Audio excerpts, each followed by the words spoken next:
My name's Tae One, from Washington Heights, uptown New York. I'm a graffiti artist, first and foremost, and a hip-hop producer. I grew up in Manhattan, mid-90s when I was a teenager. So I kind of grew up in the era of your Wu-Tang, Nas, Biggie, Jay-Z. And you couldn't be in New York City without being exposed to hip-hop culture, every corner you turned. Especially as a graffiti artist. I started when I was about 10, 11. And that's what really introduced me to hip-hop as a culture. And living in New York in general kind of awakened me to what hip-hop was, other than just a music or an art form, but it was actually a culture that I grew up watching be born.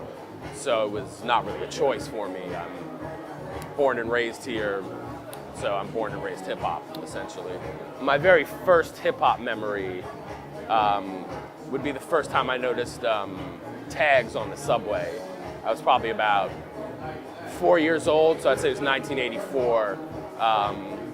And the train got stalled, the car stopped, the lights flashed on and off, and it was kind of scary because I was a little kid, but that was the first time I noticed all the tags everywhere.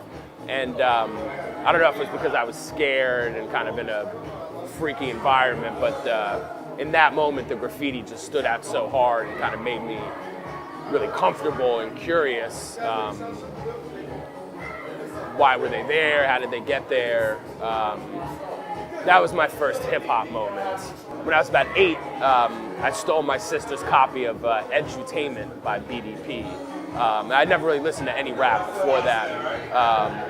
I was just bored. I threw the tape in, and I was completely blown away by KRS-One. My family, as far as parents, were not very hip-hop friendly. They were very old-time, sort of racist, Irish, working-class New York folks. So hip-hop was definitely not embraced in my household, even to the extent where I wasn't really allowed to hang out with like black kids when I was little, or at least have them come over to my house. But I didn't get too much positive affirmations before or after I started my hip-hop career. It's always been something that I've just loved enormously. That's what inspired me, really.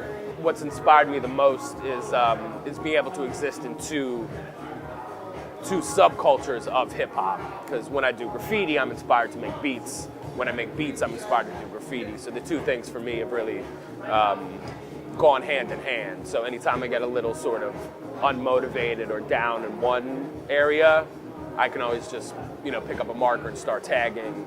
Then next thing I know, some horrible Mobb Deep, terrifying beat will just come out of me. The biggest challenge is, as a producer is just actually getting the music out there to people who can do something for me, managers, agents. It's a lot harder than you think it is to get, the right beat in the right person's hands. And through the graces of relationships I've made in hip hop so far. Like I got to join with Havoc coming out pretty soon. And I was only able to get there because of personal friendships I've made in hip hop. The business side of things has given me nothing whatsoever. All my actual moves in the culture have been through personal friends I've made and just the love our community has for each other and for those of us that are actually doing something worthwhile.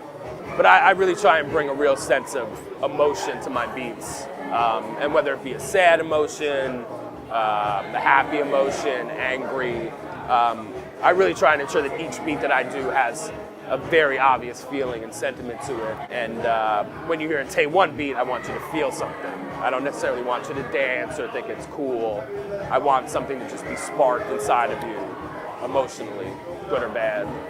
What I would like to be remembered for is someone who just really loved hip-hop, grew as a person from it, and really did everything he could to give back to my culture and my community.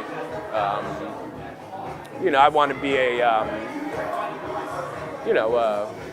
an inspiration for other kids who've grown up like me and love hip hop.